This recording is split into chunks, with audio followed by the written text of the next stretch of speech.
Hoje é dia 12, quinta-feira, e esse é o nosso segundo editorial do dia, então seja muito bem-vindo, né? O nosso almoço com política aqui. Tô gravando de madrugada ainda, tá? Ainda não consegui dormir, ainda tô gripado, mas parece que a febre passou depois do remédio. Pessoal, é o seguinte, nós vamos falar sobre muita coisa importante. Uma delas é que depois do Supremo Tribunal Federal ter aprovado ontem a regulação das redes sociais através da declaração de inconstitucionalidade do Marco Civil da Internet, a Câmara dos Deputados prepara um contra-ataque limitando a possibilidade de retirada de redes sociais de parlamentares. Uma pessoa que saiu em defesa do Bolsonaro, dizendo que o Bolsonaro não deve ser preso, que ele até acredita que aconteceu o golpe, mas que o Bolsonaro não deve ser preso, foi o João Dória, né? Você deve lembrar do João Dória, figura que teve ampla repercussão aí na política brasileira. Por outro lado, tudo leva a crer que o Bolsonaro foi orientado no seu depoimento pelo Michel Temer, o que diz uma matéria aqui do Metrópolis, o que ocasionou muitas críticas ao Bolsonaro, principalmente pela piadinha do Bolsonaro em relação a ser vice e ao pedido de desculpas ao ministro Alexandre de Moraes, que depois da oitiva foi para uma festa de quadrilha, festa junina, lá na casa do Nunes Marques, que foi o indicado pelo Bolsonaro, é o que mostra o UOL aqui. Por outro lado, a corrida presidencial está indo a todo vapor. Bolsonaro já indica candidato a governador e senador do Rio Grande do Sul. Ou seja, parece que o Bolsonaro já vai começar a fazer todas as suas indicações. Outro ponto que a gente vai falar é no campo da geopolítica sobre o Benjamin Netanyahu, que teve uma importante vitória lá em Israel. Por outro lado, há a iminência de uma guerra entre Estados Unidos e Irã. E o Lula está embrenhado até a cabeça no meio dessa história toda. Pois é, parece que se estourar uma guerra, o Brasil vai estar do lado errado. E essa guerra, segundo analistas, está mais iminente do que nunca, até porque, segundo matérias da área militar, o governo Donald Trump já deixou sua frota naval em alerta máximo e pode estourar a qualquer momento essa tensão no Oriente Médio com os Estados Unidos, que pode escalar e escalar muito. Bom, então deu para vocês perceberem o clima tenso, daqui desse nosso editorial, mas fiquem tranquilos, não vai te causar nenhuma indigestão, nós vamos entender tudo que está acontecendo. E outra, por mais que as notícias sejam difíceis, por mais que o momento que o Brasil esteja passando esteja nebuloso, a gente tem que ter esperança, a gente tem que acreditar que as coisas podem melhorar. Bom, e antes de entrar nas matérias, peço a você que inscreva-se no canal, bora bater nossa meta, 1,5 milhão de seguidores, 2 milhões de seguidores. Eu sei que a gente chega lá, é a febre, tá, gente? Não preocupa, não. Tá? 2 milhões de seguidores, eu sei que a gente chega lá, tá bom? Então, se você quer um canal sério, um canal que não vai te colocar em rascada com fake news, seja muito bem-vindo. É um prazer estar aqui com você. Bora de matéria. Vamos lá, pessoal. Olha só. Ontem, o Supremo Tribunal Federal aprovou a regulação do Marco Civil da Internet, uma coisa vergonhosa, principalmente no voto dos ministros, que disseram que todos os ministros do Supremo sentem orgulho do modelo ditatorial chinês. É mais grave do que você possa imaginar. Olha só, matéria do BMC News. A Câmara limita o poder judicial sobre perfis de políticos nas redes sociais. A Comissão de Comunicação da Câmara dos Deputados aprovou um projeto de lei que blinda os perfis de parlamentares nas redes sociais, estabelecendo que suspensões ou remoções só poderão ocorrer após a avaliação política e autorização do Congresso Nacional. Depois, ainda precisa ser aprovada pela CCJ, com Sóstenes Cavalcante. Talvez tenha que ir a plenário. Se ela não tiver em caráter terminativo, vai em plenário. Depois do plenário, vai para o Senado, que tem que votar. Depois do Senado, vai para o Lula. Cá entre nós, não vai resolver. O Lula vai vetar. Ah, mas eles podem derrubar o veto. Ok. O STF vai declarar inconstitucional. Ou bem, eles nem precisam, nem precisam mais declarar inconstitucional. Eles só não obedecem mais nenhuma lei. É o que vocês viram no caso da Carla Zambelli. Vamos lá, olha só quem voltou, né? O Dória, que tinha um apelido jocoso, o pessoal chamava ele de calça apertada, não é isso? Pois é, o Dória voltou e fez um comentário político sobre o Bolsonaro. Dória condena a tentativa de golpe, mas defende que Bolsonaro não seja preso. Vem cá. Argumentar que houve uma tentativa de golpe é muito desconhecimento da realidade ou é um viés ideológico cegueta. É só isso. O ex-governador João Dória afirmou que é contrário à prisão do ex-presidente Jair Bolsonaro, no julgamento que apura tentativa de golpe de Estado investigada pelo Supremo Tribunal Federal. A defesa da democracia está acima de qualquer vontade política, disse Dória. Ou seja, aqui foi importante, né? Porque todo mundo sabe que essa condenação do Bolsonaro é só vontade política, né? Durante a entrevista nesta sexta-feira, ao Correio Brasiliense, uma parceria com o Correio Brasiliense e a TV Brasília, né? Foi onde ele deu esse depoimento.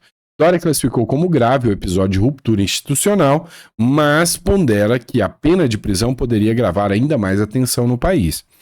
O ex-governador de São Paulo elogiou a postura do ministro Alexandre de Moraes do Supremo Tribunal Federal durante os depoimentos, destacando o equilíbrio, serenidade e condução do processo. Depois de tantos atropelos, né? Embora reafirme a discordância com o governo Bolsonaro, especialmente durante a pandemia, o ex-governador entende que a prisão do ex-presidente nesse momento poderia alimentar o radicalismo, seria colocado como um martírio e ativaria ainda mais a tensão divisionista no Brasil. Ele está certo, né? Se acontecer a prisão do Bolsonaro, não tenha dúvidas que vai causar, sem sombra de dúvidas, né, uma comoção nacional em prol do Bolsonaro. Não sei se o povo vai para as ruas, não sei se o povo vai protestar, mas uma coisa é certa, que o apelo ao Bolsonaro e ao bolsonarismo vai crescer muito mais, não tenha dúvidas disso. Agora, não pense que tudo são flores também.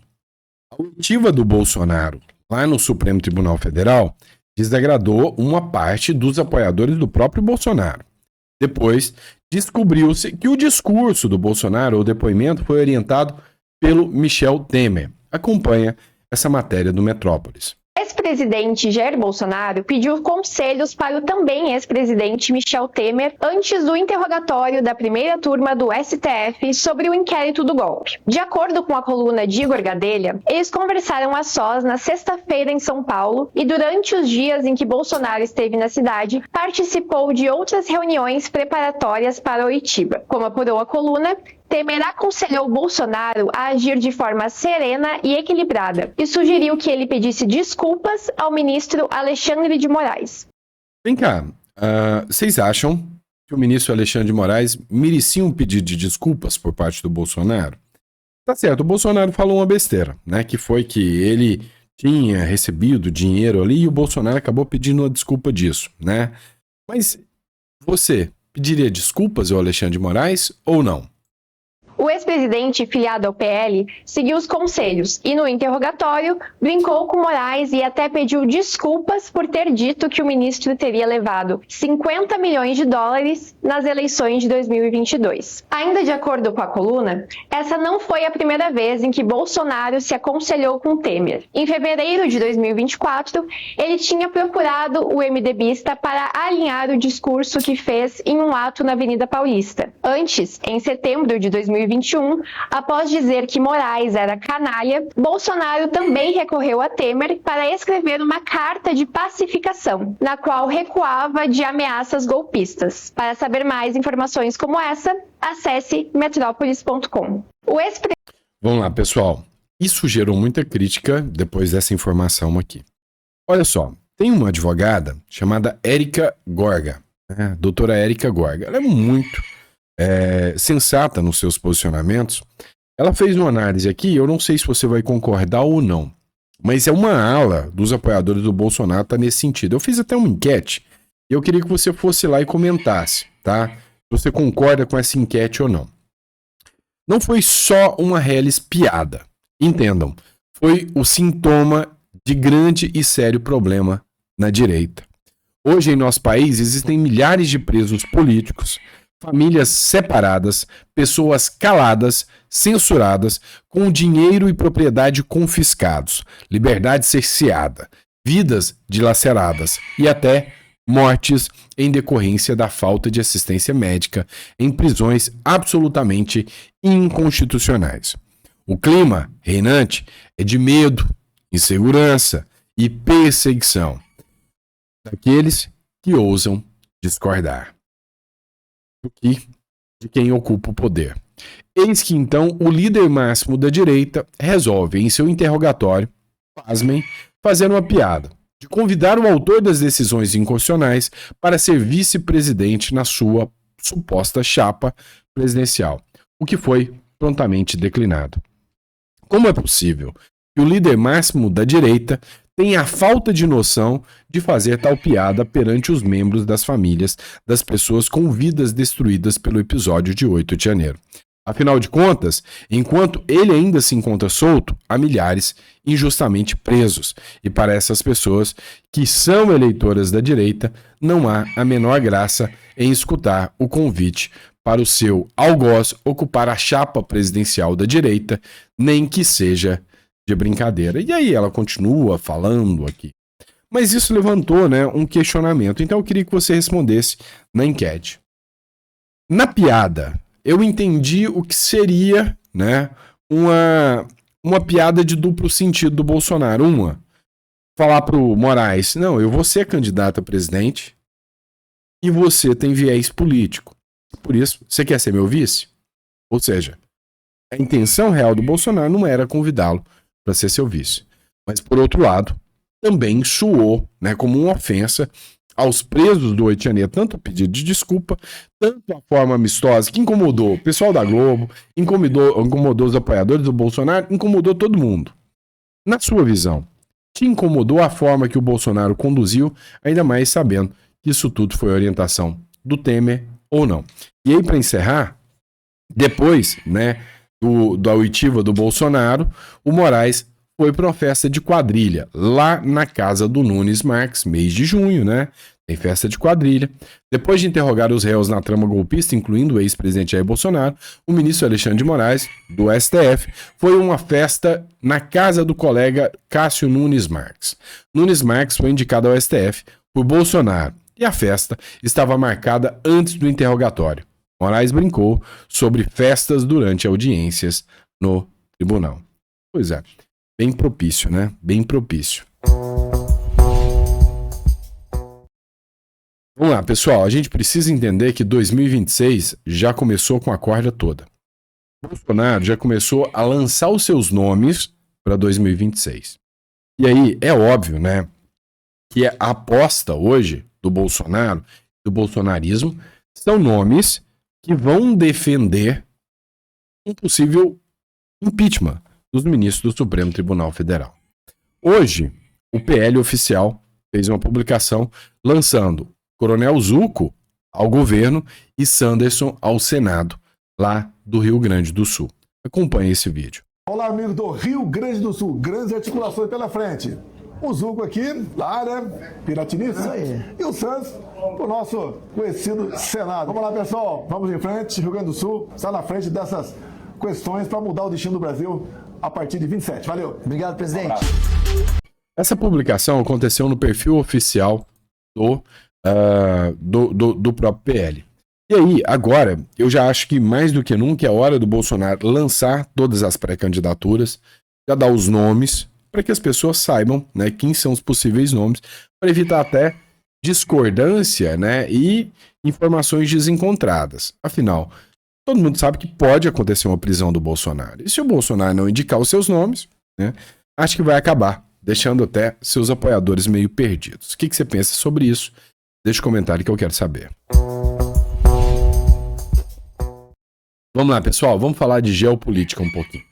Ontem, o Benjamin Netanyahu, que é o primeiro-ministro lá de Israel, ele teve uma vitória importante. Deputados de Israel rejeitam dissolver o parlamento em vitória para Netanyahu. A esquerda de Israel queria dissolver o parlamento, tirar o Benjamin Netanyahu, que é o primeiro-ministro de Israel, e implementar um novo parlamento com novas eleições.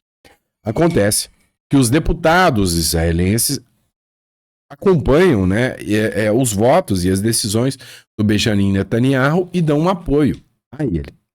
Então, ele teve uma vitória para si, né, neste caso aqui.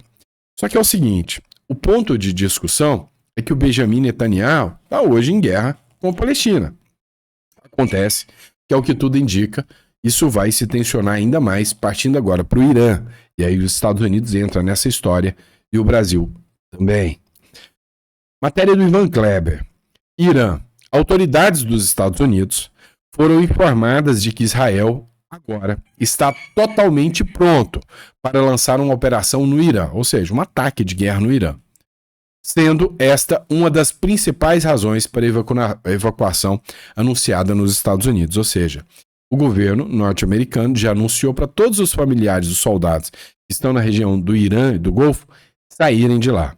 Autoridades dos Estados Unidos estão preocupadas que o Irã possa lançar ataques contra bases e ativos dos Estados Unidos na região, em resposta a um ataque contra suas instalações nucleares em Israel. Ou seja, a resposta do Irã pode ser atacar a base americana e o Brasil, né, e os Estados Unidos vão responder. O Brasil está embrenhado até o pescoço nessa situação aqui.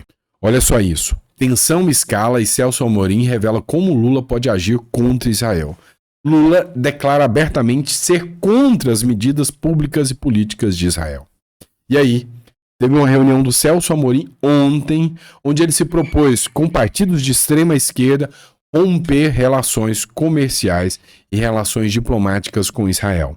Lembrando que o Lula já é considerado persona non grata em Israel. Matéria da Gazeta do Povo. Guerra iminente. Irã ameaça os Estados Unidos com um ataque massivo a bases militares no Oriente Médio.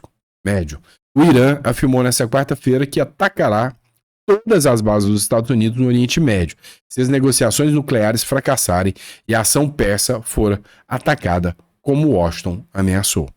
Em caso de qualquer conflito, os Estados Unidos devem deixar a região, porque todas as suas bases estão no nosso alcance e atacaremos todas elas nos países que as hospedam, disse o ministro da Defesa iraniano, o general de brigada Aziz Naziev, após uma reunião de gabinete em comentários divulgados pela agência de notícia MERS. O que acontece? O Brasil, né, teve um alinhamento, um acordo diplomático, inclusive, do qual o Alckmin estava lá para recepcionar o novo presidente iraniano depois da morte, né, do atual presidente, que o avião caiu, né? O Irã publicou esta imagem aqui, matéria do Hoje no Mundo Militar. A agência estatal iraniana publicou esta imagem com a legenda "O negociador quando necessário", ou seja, ameaçando os Estados Unidos. Pelos preparativos e alertas emitidos pelos Estados Unidos, que envolvem até mesmo a evacuação de embaixadas de pessoal não essencial na região do Golfo. Ou seja, o Irã está ameaçando e dizendo que está pronto e preparado para entrar nesta guerra. Os Estados Unidos disse que se qualquer coisa for feita contra as bases americanas, vai responder à altura contra o Irã. O Brasil já declarou apoio ao enriquecimento de urânio pelo Irã. O Brasil contraria os Estados Unidos e apoia o enriquecimento de urânio pelo Irã. O enriquecimento de urânio por parte do Irã é um dos fatores que travam um possível acordo nuclear do país com os Estados Unidos. Ou seja, o enriquecimento do urânio que eles articulam é justamente arriscado para a construção de bombas nucleares. Vamos lembrar uma coisa, tá? A gente precisa lembrar. Lá em 2022, Bolsonaro anunciou que o Lula estava, né, em apoio ao Irã para enriquecimento de urânio. Pois é. O PT rebateu o Bolsonaro e disse que era mentira. Isso aqui em 2020, se eu não me engano. Ou 2020, tá? Disse que era mentira. Mentira? Beleza. Agora, com o governo no poder, né, tá aqui a resposta. O Brasil, sim, né, enganou todo mundo e está dando apoio ao Irã, ao enriquecimento do urânio. Vamos lá. Matéria da área militar. Urgente. Quinta frota naval dos Estados Unidos entre alerta máximo neste momento. De acordo com a AP e correspondentes no Oriente Médio, Naval Support Active, no Bahrein, sede do Comando Central das Forças dos Estados Unidos e na Quinta Frota dos Estados Unidos, bem como outras bases perto do Golfo Pérsico, foram colocadas em alerta máximo, possivelmente devido a preocupações com ações militares do Irã. Então, cada dia que passa está mais arriscado. Israel vai para cima. Israel informa que as autoridades americanas que está totalmente preparado para lançar uma operação contra o Irã. Então, a ideia aqui é: Israel vai fazer uma operação contra o Irã vai responder contra Israel e Estados Unidos vai contra-atacar. Aí a Rússia já se manifestou também que precisa do enriquecimento de urânio do Irã. Ou seja, isso tem risco para uma escalada gigantesca. E o Brasil, sem sombra de dúvidas, está do lado errado nessa história. Vamos lá, pessoal. Vamos falar de violência. Olha esses dados aqui. Mapa da segurança. O Brasil bate recorde em casos de feminicídio em 2024. O aumento é significativo. Com a gestão Lula, o aumento do feminicídio e casos de abusos de mulheres está cada vez mais gritante. O aumento é gigantesco, né? As mulheres estão, sem sombra de dúvidas, à mercê deste governo. O Ratinho Júnior fez uma defesa de que os estados possam endurecer as penas, ou seja, que os estados possam aplicar as leis penais estaduais, ou seja, uma mudança na Constituição. Estados devem ter o direito de punir criminosos com rigor. Defendo que cada ente federativo tenha sua legislação penal, diferenciando as regras de punição para os crimes e permitindo uma mudança de cultura. Tá certo. João VR, olha só esse caso, matou uma mulher de 53 anos, sua neta, apenas de 11 anos, dentro de casa, em Jataizinho, no norte do Paraná. O que aconteceu? Ele estava na saidinha, já tinha sido preso por tráfico, só ia para assinar, foi e matou a mãe de 53 anos e a criança. Já tinha sido preso, a justiça soltou. E aí, a lei penal tem que ser rigorosa para os estados. A gente não pode ficar à mercê de um governo federal ineficiente, de um governo federal que não atua da maneira adequada. Então, o mínimo que deveria se esperar, o mínimo que deveria se confiar, seria, literalmente, né, que os estados pudessem atuar. Só que ficar fazendo matériazinha para jornal não resolve. Enquanto os governadores não forem pressionar sua base para que esse projeto passe, para que os estados possam legislar sobre direito penal e que essa PEC seja aprovada, não vai resolver. Não adianta ficar fazendo matériazinha de jornal. Os governadores têm força para mudar isso. Não querem. Só não querem. Olha só, o Flávio Bolsonaro, né, reagiu à notícia de que a justiça anulou o relatório que embasou a operação sem desconto. É o relatório do COAF, que mostrava que advogados, entidades associativas, associações, políticos, entre outros, estavam na fraude do INSS, roubando os aposentados. E aí o Flávio Bolsonaro reagiu, né? Eita atrás de vixe. Daqui a pouco vão dizer que a fraude nunca existiu. É isso, tá? É exatamente o que aconteceu na Lava Jato. O Flávio Bolsonaro escreveu o seguinte: cada dia que passa, a CPMI se torna ainda mais urgente. Estão destruindo provas, deixando solto quem deveria estar preso. Os idosos e aposentados merecem respostas. Não terão. Tem peixe grande nesse balaio de gato. Tem gente grande envolvida nisso. Vocês podem ter certeza que vai ter muita gente grande envolvida nessa historinha aí. E que, sem sombra de dúvidas, né? Eles vão dar um jeito de abafar. Eu falei para vocês que o dia que esse processo ia pro STF porque descobriu um mensalão para deputados e senadores, ele ia morrer ali. Então nem chegou aí para a mão do STF. Já teve essa anulação de provas. Coloca aí, joga por terra aí, né? Qualquer discurso no sentido de que alguma medida séria será tomada, né, para ajudar os aposentados que foram roubados. É o Brasil. Vamos lá, pessoal. O Marco Rubio, né, que é o secretário dos Estados Unidos, ele subiu o tom sobre o México. O Marco Rubio declara que parte do território mexicano é controlado por cartéis. Em uma entrevista, o Marco Rubio afirmou que o México há regiões e setores do sistema judicial, que o próprio sistema judicial cria obstáculos para a cooperação com os Estados Unidos e reconheceu que o país opera como um narco-estado. Sim, reconheceu que os próprios juízes do México são responsáveis por manter o crime organizado de pé. Parece que é uma fórmula já existente, né, em países de esquerda. Você teria aí algum país que você falaria que o narco-estado toma conta? Sei lá, Venezuela, né, entre outros. Cara, é uma vergonha. Como que um país pode ser dominado pelo crime? Como que o crime pode tomar conta e o Estado ser conivente com isso, né? É uma vergonha, literalmente, né? O que se passa. É uma vergonha. Vamos lá, pessoal. Vamos dar uma olhada aqui. Ó, desculpem a gripe aí, tá? Eu tô mal, tá? Mas não vou deixar vocês sem conteúdo. Ó, matéria da Folha de São Paulo. Ultradireita aposta em líderes mulheres para suavizar a imagem e normalizar as pautas radicais. A Sonária Fernandes deu essa resposta a uma pergunta para a Folha de São Paulo. A Janja será chamada de radical por defender a censura das redes sociais? Ou o problema de vocês é só com a Michelle? O problema é só com a Michelle.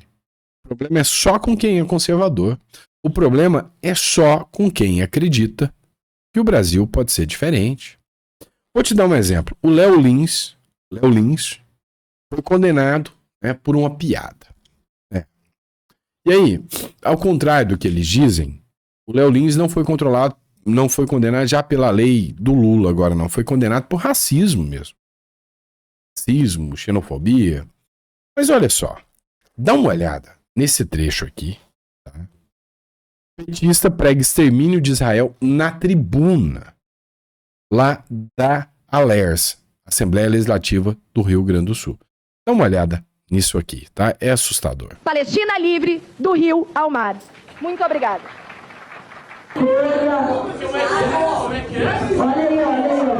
O que significa do rio ao mar? O que significa? Do rio ao mar significa a extinção do Estado de Israel. Tu tá rindo, tu nem sabe o que é isso, rapaz. Tu nem sabe o que é isso. Do rio ao mar é a extinção do Estado de Israel. Vocês defendem o genocídio verdadeiro, que é a extinção do Estado de Israel.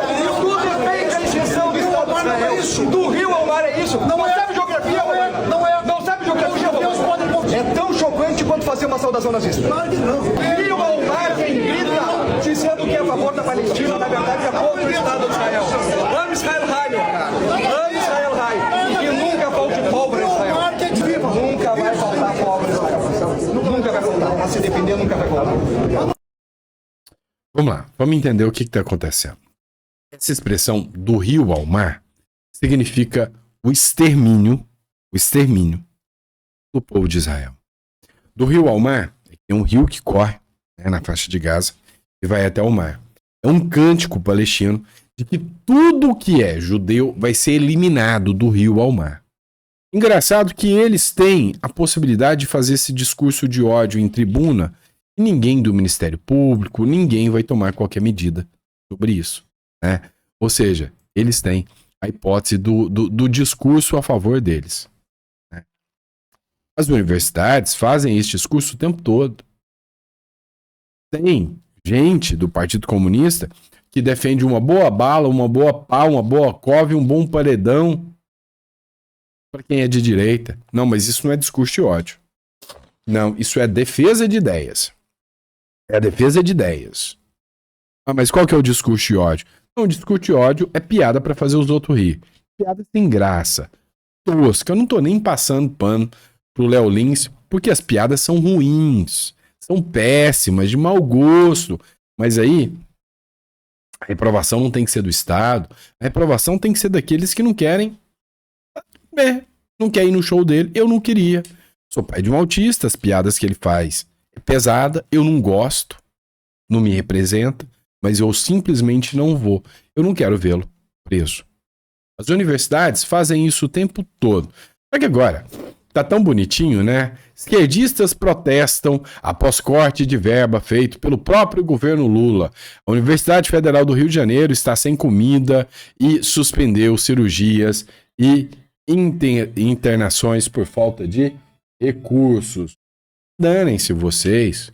Tô nem aí pra vocês, quero que vocês se lasquem. O sucateamento afeta várias faculdades da Universidade Federal do Rio de Janeiro e os alunos deixam as salas de aula para ir protestar. A gente toda hora tem que lidar com falta de água, falta de luz, teto caindo, a educação física e a dança estão tendo aula em outros prédios, estão sem ter um prédio.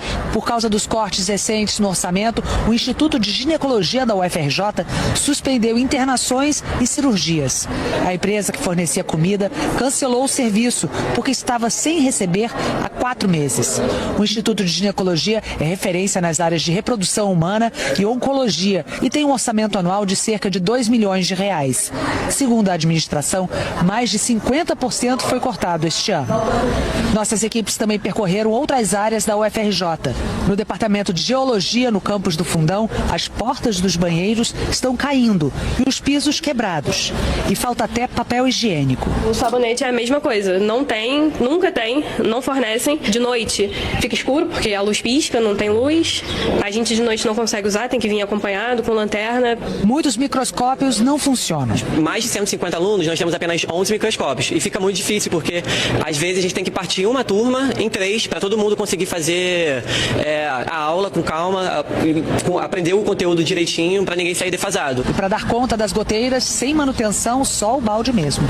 Esse conjunto de prédios está com as obras paradas. Os alunos contaram que a promessa era fazer ali moradias, salas de aula e laboratórios. Um decreto da União do dia 30 de abril limitou a liberação de recursos até o fim do ano para todos os ministérios e órgãos federais. Com isso, os repasses para as universidades federais foram escalonados até dezembro, o que, segundo as universidades, compromete as despesas mensais. A UFRJ vai receber R$248 milhões do governo federal entre janeiro e novembro, quando previsto era 372 milhões, ou seja, 124 milhões de reais a menos. Segundo a universidade, o orçamento para 2025 é menos da metade que o de 2012. De acordo com os gestores aqui da UFRJ, com a verba repassada pelo governo federal, só há dinheiro para custear mensalmente as contas de água, luz, segurança e parte da limpeza. Para todo o resto, como manutenção predial, alimentação, transporte e bolsas de monitoria, o valor é insuficiente. Não tem. Sabe o que é o pior de tudo? Se a eleição fosse hoje, esse bando de Zé Ruela ia fazer Lula lá e ia lá votar no Lula cantando. Sinceramente. E aí, é onde entra. Vocês falam, Sandro, mas você não é imparcial, você não gosta do Lula. Pelo contrário. Agora eu dou parabéns pro Lula. A pátria educadora tá de volta. Vocês, estudantes, merecem cada fruto que vocês estão colhendo. Né? Parabéns aí, ó. Parabéns aí para vocês, estudantes. Tá? Abraço, pessoal. Fica com Deus. E eu vejo vocês no próximo editorial. Que nunca falte pão de cada dia na sua mesa, tá? E manda os estudantes fazerem ela. Tá? Achei bom demais ver essa matéria. Tchau, pessoal.